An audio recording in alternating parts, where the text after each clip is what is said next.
sociólogo y ha participado directamente en la ley de humedales, si no me equivoco, y sobre ambiental, ¿cómo se llama? Red de humedales y asamblea ambiental. Esa, red de humedales y asamblea ambiental. Así que bueno, vamos a dejarlo para que haga su exposición. ¿Cuánto tiempo? ¿El que besa? Ya, bueno, traigan otras mantitas, el brasero. Ya, bueno, muchas gracias por la invitación a la coordinadora y a todos ustedes que están acá también. Además, es especialmente importante porque es volver a... Nosotros habíamos hecho talleres de este tema hace mucho tiempo, desde el 2017. Después un tiempo paramos, después vino el estallido, la pandemia, y recién ahora es como volver al trabajo más importante, el trabajo en terreno con la gente, porque si bien por Zoom uno aprende harto, pero tiene hartas limitaciones, sobre todo en la interacción. Así que para mí es genial.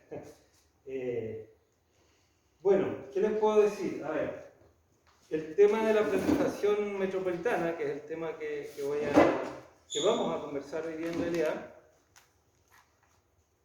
algunas cuestiones preliminares, o sea, estamos hablando de la planificación en Chile a partir de las leyes que definió el Estado de Chile, que fueron ratificadas y muchas de ellas hechas en dictadura, y después se fueron profundizando esas leyes y esa forma de hacer las cosas, porque no es solo la ley, es cómo se interpreta, cómo se hace, durante todos los 30 años. Entonces, en el fondo, más allá de si el plan es bueno, es malo, tiene cosas mejores, tiene cosas peores, el problema no es el plan en sí mismo, ¿no?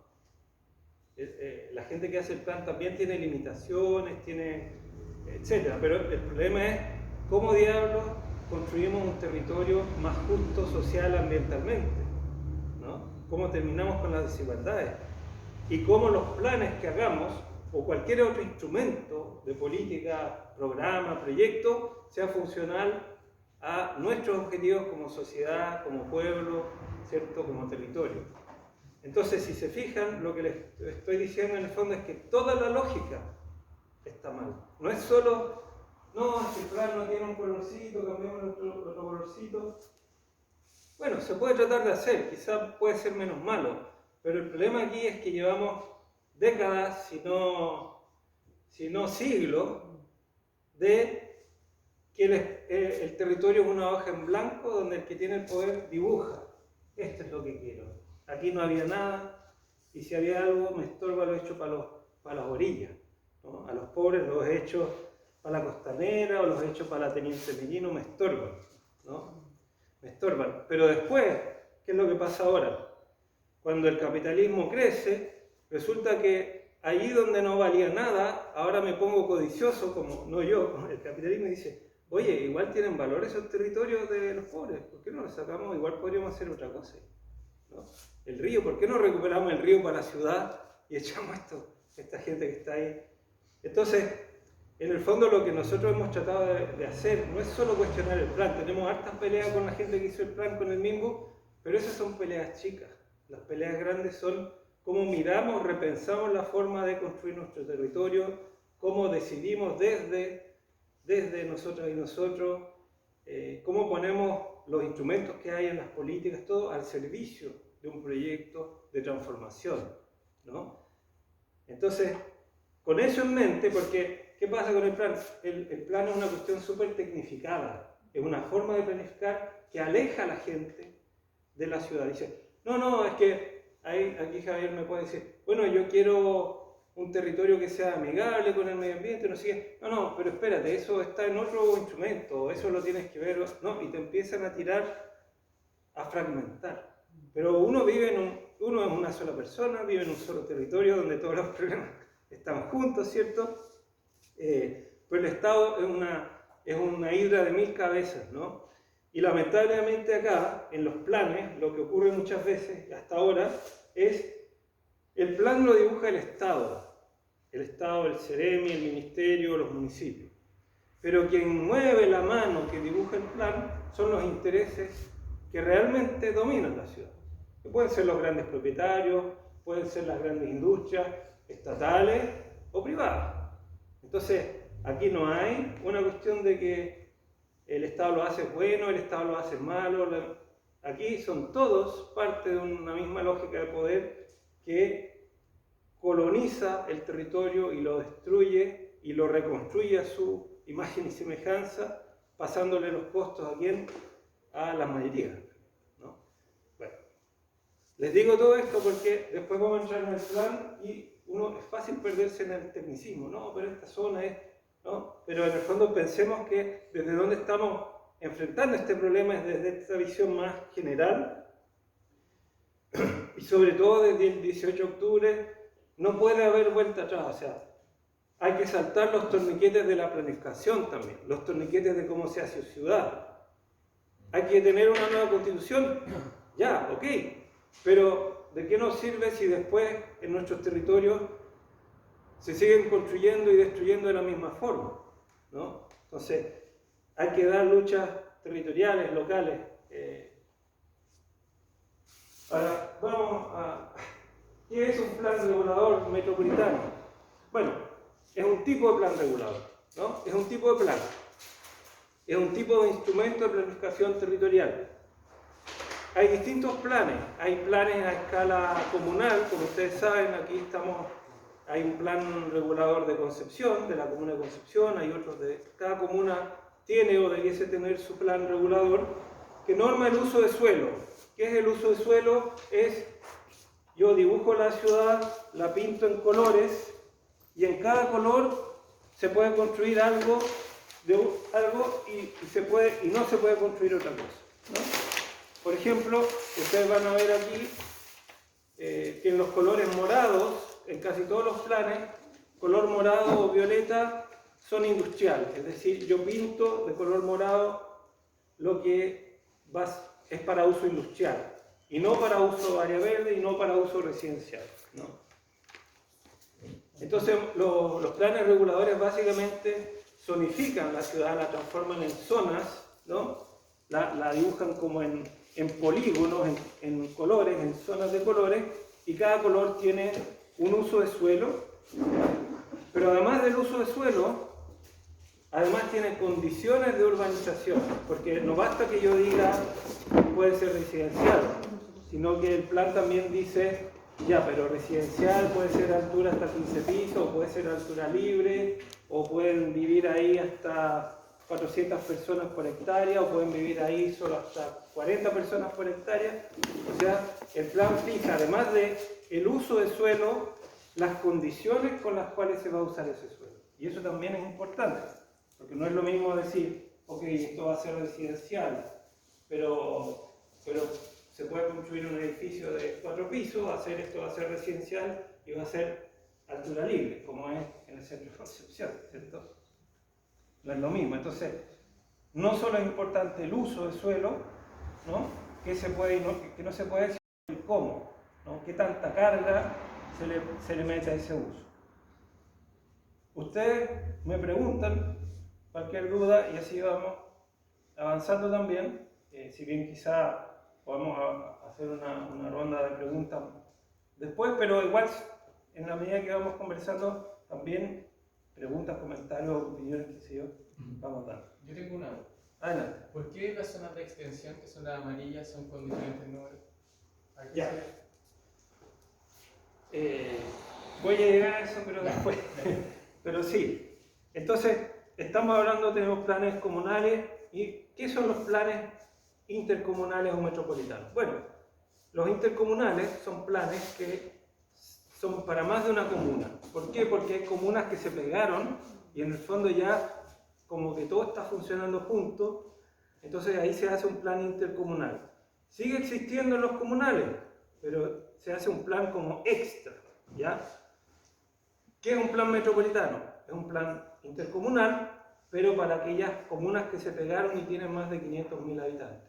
Entonces, solo hay 3 planes metropolitanos en Chile: el metropolitano de Santiago, el metropolitano de Valparaíso y el metropolitano de Concepción, ¿ya? Ahora, ¿cómo es esto? Hay planes comunales y hay planes metropolitanos. Bueno, el plan metropolitano, y aquí entramos un poco ya al detalle, el plan metropolitano lo que ve son todos aquellos usos de suelo, en el caso de Concepción, en 11 comunas de la provincia de Concepción, solo falta Florida,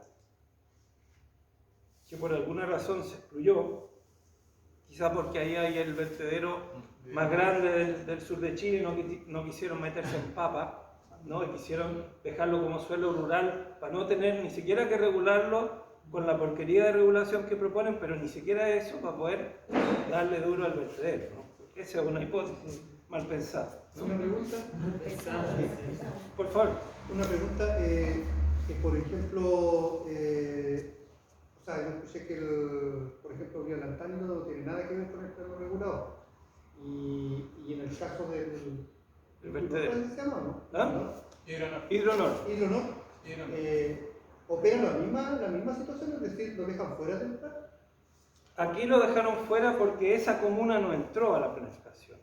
Entonces no entró la comuna entera y por lo tanto no está siendo regulada por este plan. Más allá de si los vertederos entran o no entran a la planificación, en este caso ni siquiera hay esa discusión, ¿no? Lo que pasa es que, bueno, estaba escuchando lo que usted estaba planteando y lo que pasa es que en Chile hay tres tipos de instrumentos de planificaciones territoriales. Ya está el plan regular metropolitano, están los intercomunales y están los comunales. ¿Ya? Los intercomunales, por ejemplo, en Valparaíso se utilizan para regular lugares que tienen algunas cuestiones en común. Por ejemplo, en Valparaíso se utilizan para regular todas las comunas que están cerca del borde costero. Al borde costero en común, entonces se hace un instrumento de planificación. Pero los metropolitanos tienen otra lógica. La misma palabra lo dice, metrópolis. Las metrópolis son lugares que efectivamente en algún momento estuvieron aislados y después con la expansión urbana, productiva, se terminan juntando, ¿cierto? Y terminan haciendo una gran ciudad. Y efectivamente, si uno analiza Florida está como a 50 kilómetros de esta metrópolis. Por tanto, no se justifica efectivamente haberlo considerado. Eso es discutible.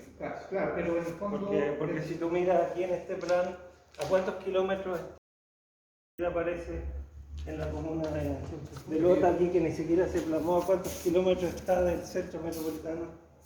A muchos, ¿cierto? No, pero tiene flujos de mercancía que integran. No, por eso es discutible. Eso Sí, es sí, lo que voy yo. pero ese es el argumento al menos que exponen, no desde del serbio, sino que los expertos en urbanistas.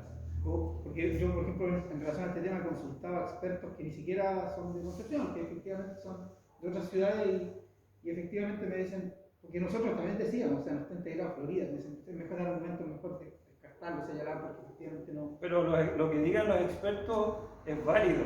Sí, claro. Pero nosotros estamos tratando de construir, hasta ahora son los expertos los que han validado las ciudades que tenemos. Yo creo que lo que digan los expertos es importante, pero hay que validar un conocimiento propio nuestro, ¿no? Entonces, yo he escuchado eso bastante y además diría, los expertos no se mojan el potito en esta discusión. Si usted va a la consulta les van a decir, no, mira, pero ¿dónde está la academia aquí, por ejemplo, discutiendo, proponiendo?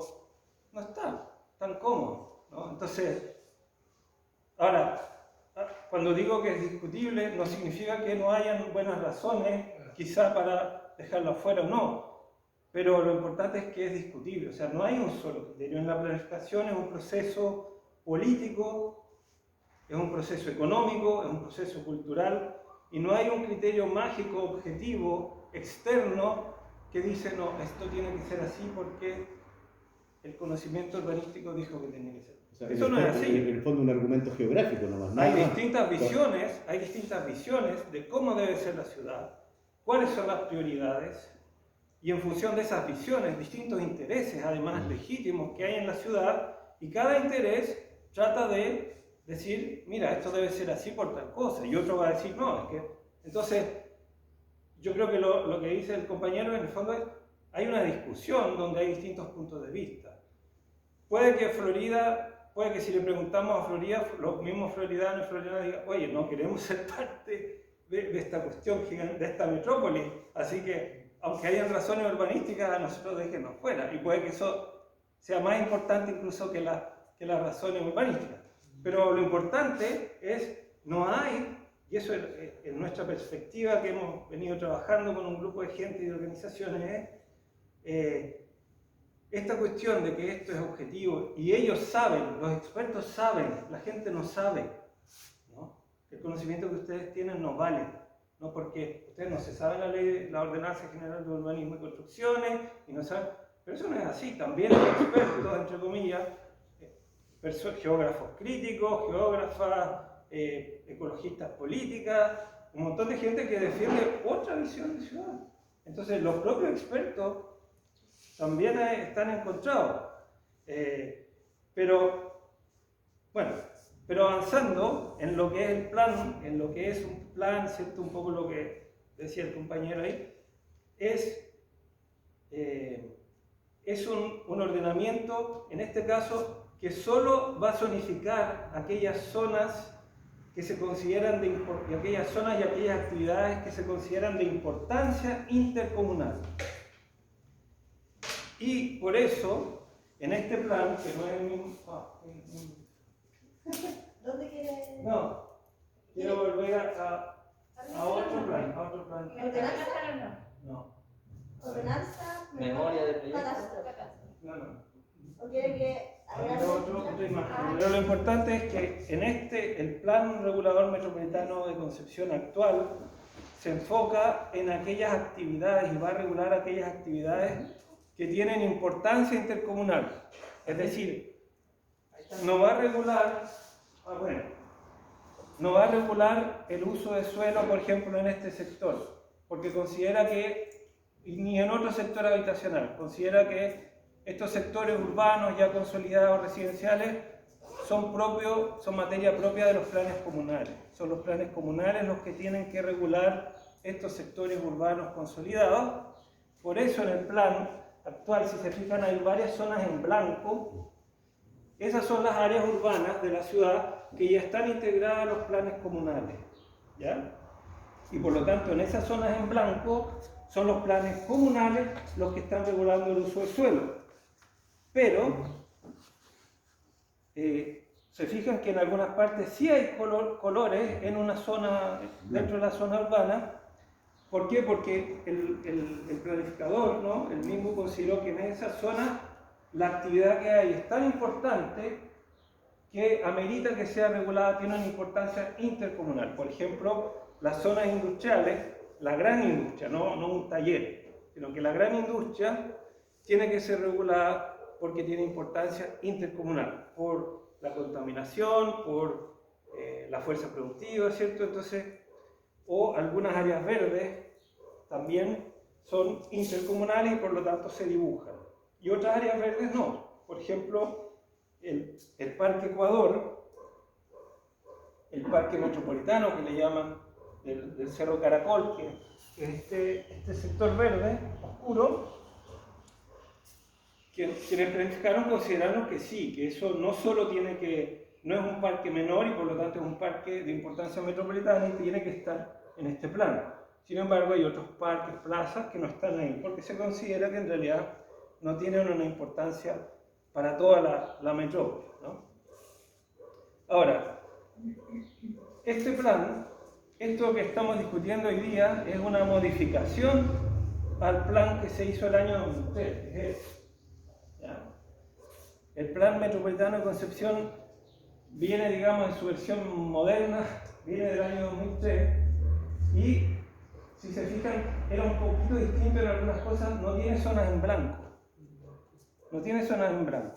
¿Por qué? Porque en ese momento, cuando lo hicieron, creyeron que podían integrar en el plan todas las zonas de las comunas, todos los planes reguladores comunales y el metropolitano, todos juntos.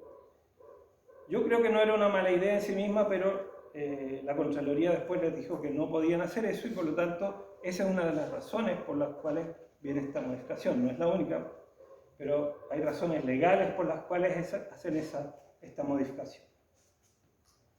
Ya. Bueno, hasta ahí un poco para contarles la parte histórica, ¿cierto? Este es del año 2003. Han habido varias modificaciones, la mayoría de ellas menores, salvo la del año 2005-2006, que yo creo que fue muy importante, que fue cuando la península de Hualpén, que está acá, que era enterita un área verde, o sea, un área de color verde ahí, pero que era una zonificación zona de valor natural, enterita. Ese año hubo un cambio en el plan metropolitano y se empezó a permitir zonas habitacionales.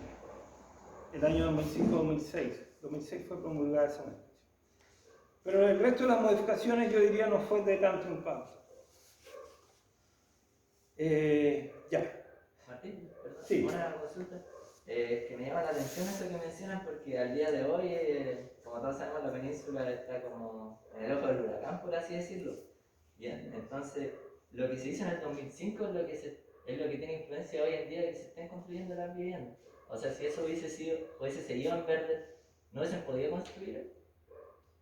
Mira, en Chile la ley es interpretable y se interpreta para el lado donde hay más fuerza. Por lo tanto, yo no diría que nunca podrían haber construido, porque siempre si tienes un buen abogado y tienes santos en la corte y no sé qué, al final igual se hacen las cosas, incluso a la mano. Pero sí habría sido más difícil, porque hoy día está permitida la construcción de vivienda. Ahora, también de nuevo lo mismo, o sea, hay distintas leyes que permiten distintas cosas, y esas leyes a veces se sobreponen y topan. Y decidir qué ley o qué norma vale sobre otra no es algo tan sencillo, sino que tiene que haber una interpretación básicamente de la Contraloría o de algún, ¿no? Entonces, a veces uno dice, oye, pero esta ley dice tal cosa, ¿por qué no lo hacen? No, es que hay otra ley que dice algo que va en contra, ¿no? ¿Y quién decide? No nosotros ni nosotros, ¿no? Algún ente que en alguna oficina que no se sabe cómo se decide. Para compartir una pregunta, bueno, todos sabemos que los movimientos populares tienen sus métodos de presión que son bastante efectivos. ¿Cómo podríamos nosotros, los movimientos populares de masas, del pueblo, qué herramientas legales tenemos para protegernos? Porque no vamos a hablar de las otras herramientas que son mucho más efectivas y están hechas para el pueblo, por el pueblo y para el pueblo, pero de la burguesía, ¿qué herramientas tenemos? Del sistema legal, ¿por qué? Porque es así. Yo diría que todas las herramientas legales pueden llegar a ser más efectivas si van acompañadas de movilización, de información. Por ejemplo, ahora lo que está pasando es que este tema entró en la discusión pública, pero hay mucha gente que no está informada y por lo tanto es fácilmente neutralizable por la campaña de lavado de imagen que hace el Ceremi. Entonces, ante eso no basta con movilización, hay también que hacer un proceso de autoformación para que la gente realmente construya una visión propia y no se quede con la visión que le meten acá. Entonces, volviendo a tu pregunta, yo digo, todos los frentes de lucha son válidos para el pueblo. Lo que pasa es que no hay que entrar desarmado a ello. Y ya sea un recurso de protección, ya sea una mesa de diálogo, ya sea cualquier cosa, hay que ir bien apelado y con fuerza para dar la pelea. Uno puede ganar o no, pero para dar la pelea de verdad, cualquiera sea el mecanismo, yo diría que ese es un criterio, no necesariamente se refiere a una instancia. Ahora, hay cosas que son más útiles que otras. Por ejemplo, hay recursos de protección que son útiles porque, no tanto por el recurso, pero te permiten poner el tema en el tapete, ¿no? Una acción legal que quizá no la vaya a ganar, es imposible que la ganes, pero la usas como para llamar la atención, ¿no? Entonces, cada herramienta, yo diría, tiene que ser analizada en su mérito y en función siempre de las condiciones de fuerza y los objetivos que tiene esa fuerza popular o esa fuerza social o esa organización. Y en función de eso, si, bueno, esto me sirve, lo ocupo, pero sé lo que es, no me voy a engrupir, sé lo que es, o en realidad no me sirve, me va a jugar en contra, no lo ocupo, ¿no? Así en general. Ahora, voy a mencionar un poco cómo son los mecanismos de participación para hacer el plan, y quizá ahí también podemos entrar a otra lista de tu pregunta.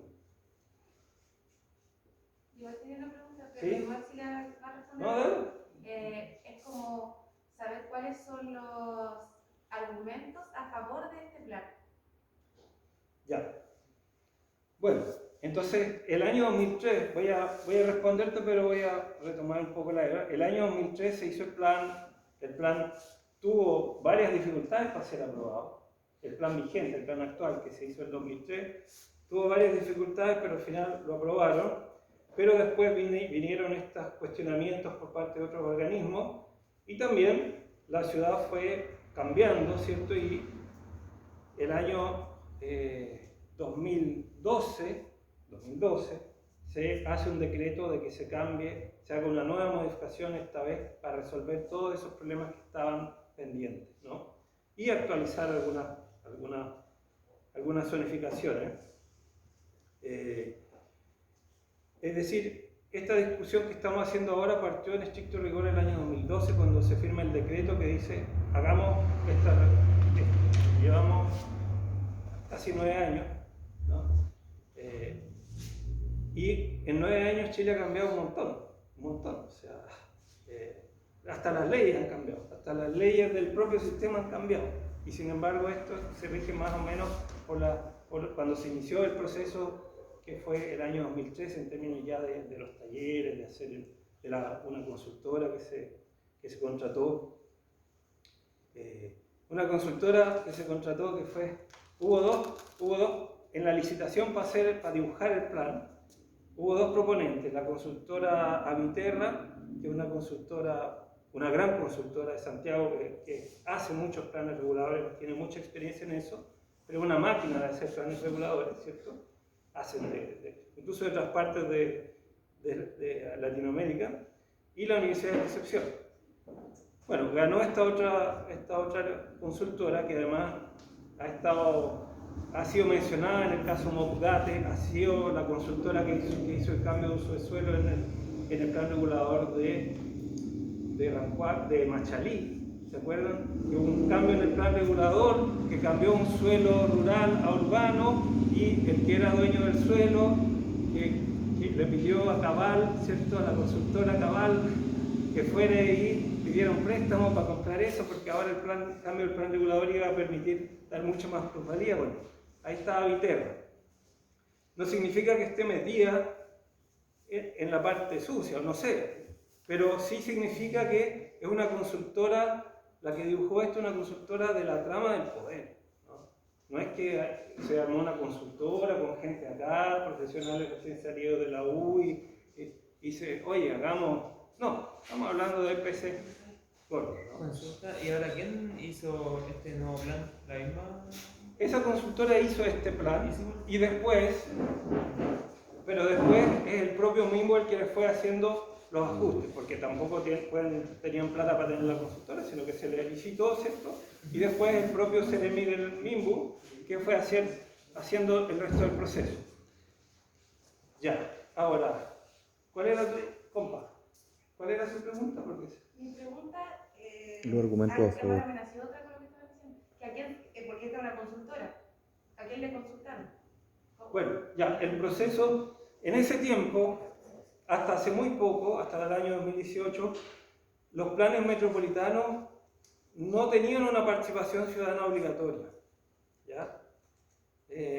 Y es más, la única participación ciudadana que era obligatoria viene dada no por la ley de urbanismo en sí misma, sino por la evaluación ambiental estratégica, ¿ya? Es decir, estos planes tienen que entrar a una evaluación ambiental, pero que no es la misma que evalúa los proyectos productivos o los proyectos inmobiliarios, que es otro tipo de planificación, mucho más vaga, porque incluso más vaga que la otra que ya es vaga, ¿no? Pero esta es mucho más vaga, porque en el fondo el titular del proyecto, en este caso el CEREMI MIMBU, hace el informe, se lo manda al CEREMI de Medio Ambiente, el CEREMI de Medio Ambiente le hace observaciones, ¿cierto?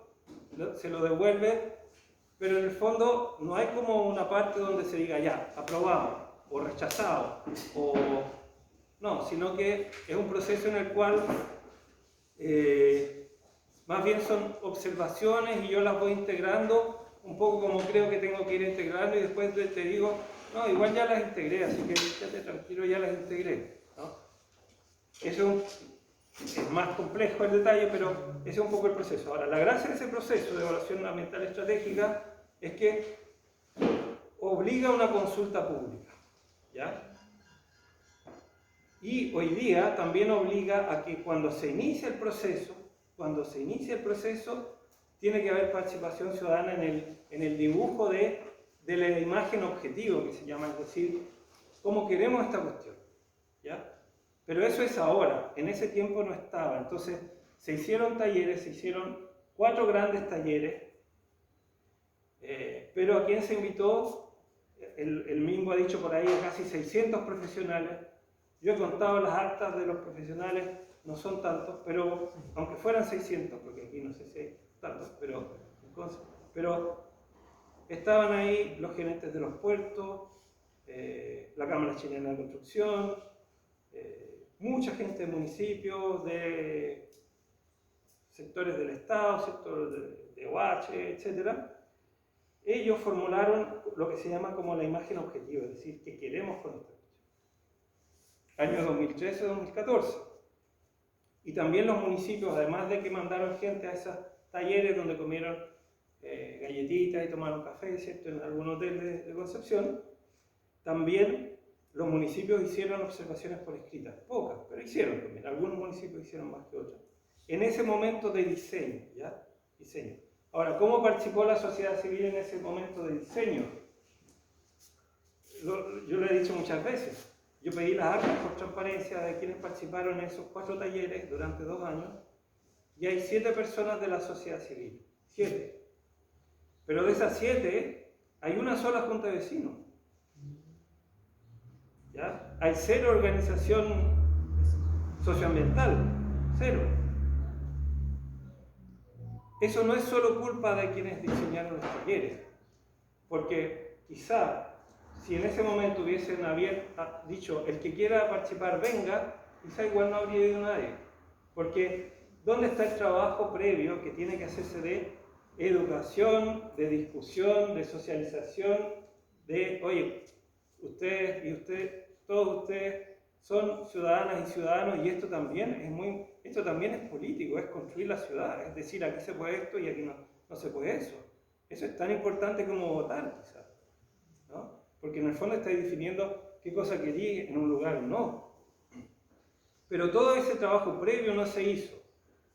Por lo tanto, yo honestamente pienso que aunque hubiesen dicho, ya, puede venir el que quiera, quizás no habría ido nadie. Porque el Estado no hizo su pega. ¿Por qué? Porque no, dejemos que los expertos, ellos saben, ¿no? O que los propietarios, que eso es una cuestión que está muy instalada en la planificación.